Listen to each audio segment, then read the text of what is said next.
अस्सलाम वालेकुम, मैं हूं आपकी मेज़बान रुमाइज़ा अज़हर और आप देख रहे हैं ब्यू टीवी। हम लाए हैं आपके लिए रमज़ान का खुसूसी प्रोग्राम सलाम रमज़ान। आका सल्लल्लाहु अलैहि वसल्लम के नूर नज़र, जिनको आका के जैसे कहा जाता था, तशबीह दी जाती थी। नबी पाक सल्लल्लाहु अलैहि वसल्लम की आंखों का नूर, उनकी आंखों की ठंडक। आप सखियों के सखी इब्ने सखी रहे हैं। कोई आपके दरवाजे पर आता तो खाली हाथ ना जाता। यौम विलादत बा सआदत हज़रत इमाम हुसैन हसन मुज्तबा की आज मनाई जा रही है। जब हम इनका बचपन देखते हैं, इनका नाज देखते हैं, इनका नाम देखते हैं कि किस तरह आका सल्लल्लाहु अलैहि वसल्लम इनको मोहब्बत से रखते हैं, शफ़क़त से रखते हैं, तो हमें इनकी हयात तैयबा पर रश्क आता है। इन्हीं की ज़िंदगी और हयात तैयबा पर बात करने के लिए हम आज मौजूद हैं। हमारे साथ तशरीफ़ रखती हैं हमारी मेहमान ख़ुसूसी डॉक्टर सरवत अस्करी। अस्सलाम वालेकुम, कैसे हैं आप? देखें, जैसे हम हज़रत इमाम हसन की बात करते हैं, सखियों के सखी रहे हैं और सबसे बड़ी बात आका सल्लल्लाहु अलैहि वसल्लम की आंखों का नूर है, तो उनकी ज़िंदगी के क्या ख़ास फ़ज़ाइल हैं जिनसे हमें सबक हासिल करना चाहिए? बिस्मिल्लाहिर्रहमानिर्रहीम, अस्सलाम वालेकुम। मैं आप सबका नहायत शुक्रिया अदा करती हूँ, आपका और आपकी पूरी टीम का, कि उन्होंने आज 15 रमज़ान के हवाले से मुझे बुलाया स्टूडियो में और इमाम हसन मुज्तबा अलैहिस्सलाम की अज़ीम शख्सियत पर गुफ्तगू कर रहे हैं आप लोग। और जनाब इमाम हसन मुज्तबा अलैहिस्सलाम ज़हरा के चाँद इब्न अली मुस्तफ़ा का नूर, जिसकी जबीं से फूट रही है शौए तूर, रक़्सा है जिसकी आँख में इदराक का शऊर, जिसकी हर एक अदा से नुमायाँ नया शऊर। जनाब इमाम हसन मुज्तबा अलैहिस्सलाम की अज़ीम ज़िंदगी, आप कायनात में पहले मासूम माँ और बाप के ज़रिए से आलम वजूद में आए, यानी मौलाए कायनात शेर खुदा हज़रत अली इब्न अबी तालिब अलैहिस्सलाम और फ़ातिमा ज़हरा सलामुल्लाह अलैहा। और जबकि पहली ज़िलहिज को जनाब फ़ातिमा ज़हरा सलामुल्लाह अलैहा का अक़द हुआ और आप 18 ज़िलहिज को ब्याह कर अपने शौहर के घर, अपने बाप के घर से गई और उसके तकरीबन 9.5 महीने के बाद रमज़ान की 15वीं तारीख़ थी जब इमाम हसन मुज्तबा अलैहिस्सलाम की विलादत हुई। और इससे अज़ीम शख्सियत की आमद पर हुज़ूर नबी करीम सल्लल्लाहु अलैहि वसल्लम ने ख़ास एहतमाम किया है। सबसे पहले हुज़ूर नबी करीम सल्लल्लाहु अलैहि वसल्लम ने इमाम हसन मुज्तबा अलैहिस्सलाम की विलादत से अक़ीक़े जैसी रस्म का आगाज़ किया और हुज़ूर नबी करीम सल्लल्लाहु अलैहि वसल्लम ने तमाम लोगों को अक़ीक़े में बुलाया और उनको सैराब किया। और हुज़ूर नबी करीम सल्लल्लाहु अलैहि वसल्लम ने इमाम हसन मुज्तबा अलैहिस्सलाम की जो अज़ीम फ़ज़ाइल हमें ज़िंदगी में नज़र आते हैं, वो इतने अज़ीम फ़ज़ाइल हैं कि जिसकी नज़ीर तारीख़ आलम पेश करने से क़ासिर है।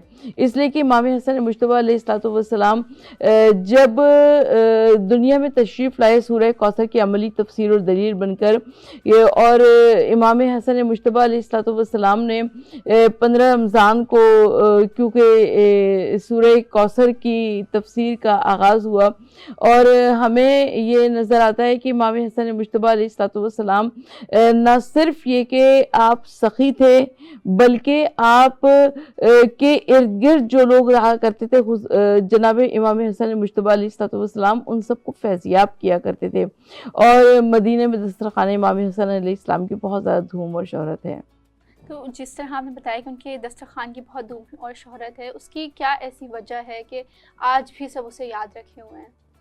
अच्छा, हज़रत इमाम हसन मुज्तबा अलैहिस्सलाम के दस्तरख़ान की बहुत ज़्यादा शोहरत थी, इसलिए कि इमाम हसन मुज्तबा अलैहिस्सलाम के मदीने में कुछ ऐसा दस्तरख़ान था कि उस पर उम्दा लज़ीज़ अनवा व अक़साम की नेमतें मौजूद रहा करती थी। और इमाम हसन मुज्तबा अलैहिस्सलाम ख़ुद लोगों को बुलाया करते थे, उनकी मेहमानदारी किया करते थे, उनकी खातिर तवाज़ो किया करते थे, और न सिर्फ उनकी खातिर तवाज़ो किया करते थे बल्कि वो दस्तरख़ान से मुस्तफ़ीज़ हुआ करते थे।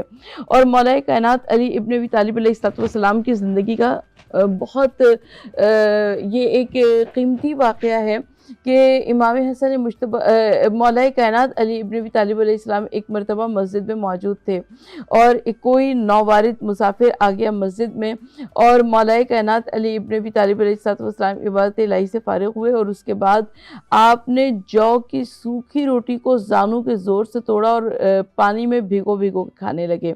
और आपने जो मेहमान था, अल्लाह के घर में मेहमान था, नौवारिद मुसाफिर था, उसको भी कहा कि आओ तुम भी हमारे ہمارے ساتھ شریک ہو جاؤ۔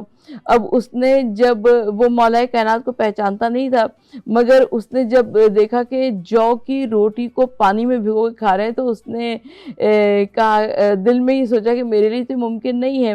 مولا کائنات علی مرتضیٰ نے فرمایا کہ اگر عمدہ نفیس قسم کے کھانوں کی ضرورت ہے تو فلاں محلے کا فلاں گھر ہے کہ جہاں پر تم چلے جاؤ تمہیں اس وقت عمدہ اور نفیس غذائیں مل جائیں گی۔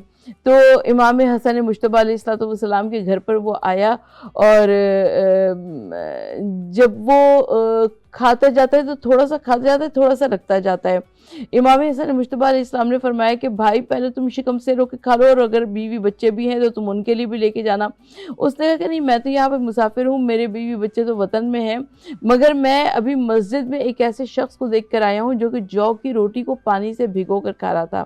امام حسن مجتبیٰ علیہ السلام نے فرمایا کہ وہ میرے بابا شیر خدا حضرت علی علیہ السلام تھے، اور یقیناً یہ اس کی نظیر تاریخ عالم پیش کرنے سے قاصر ہے۔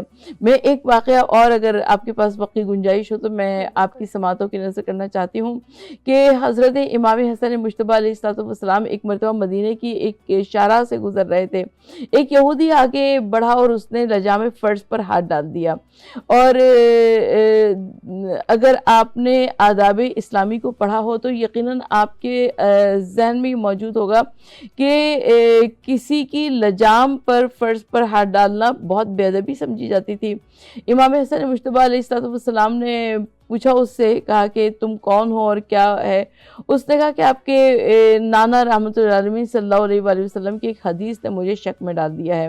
مولا امام حسن مجتبیٰ علیہ السلام نے فرمایا کہ حدیث رسول صلی اللہ علیہ وآلہ وسلم انسان کو شک کے اندھیروں سے نکال کر یقین کے اجالے تک لے کے جاتی ہے۔ تو کیسا شخص ہے کہ جس نے تجھے اس حدیث سے شک میں ڈال دیا ہے؟ اس نے کہا کہ میں آپ کے والد، آپ کے نانا جان نے فرمایا کہ دنیا مومن کے لیے جنت ہے اور کافر کے لیے جہنم ہے۔ آپ اپنے عقیدے کے لحاظ سے مومن ہیں تو آپ کے لیے اس دنیا کو جہنم ہونا چاہیے تھا، اور میں آپ کے عقیدے کے لحاظ سے کافر ہوں تو میرے لیے اس دنیا کو جنت ہونا چاہیے تھا۔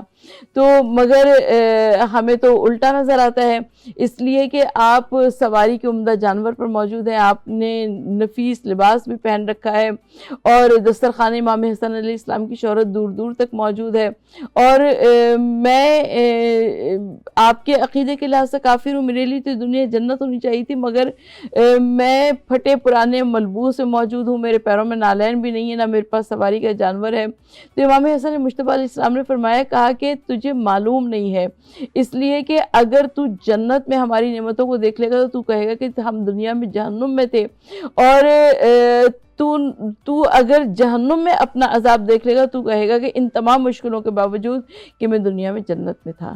سبحان اللہ، بہت شکریہ آپ کا کہ آپ نے حضرت امام حسن کی زندگی، ان کی حیات طیبہ سے ہمیں اتنی مفید باتیں بتائیں۔ امید ہے کہ ہماری آڈینس، ہماری ناظرین کو بھی یہ باتیں پسند آئیں گی۔ میں تھی آپ کے ساتھ آپ کی میزبان رمائزہ اظہر، آپ دیکھ رہے تھے رمضان المبارک کا خصوصی پروگرام سلام رمضان۔ ہمارے ساتھ تشریف رکھتی تھیں ہماری مہمان خصوصی ڈاکٹر ثروت عسکری۔ امید ہے آپ کو پروگرام پسند آیا ہوگا۔ ملتے ہیں آپ سے اگلے پروگرام میں۔ اللہ حافظ۔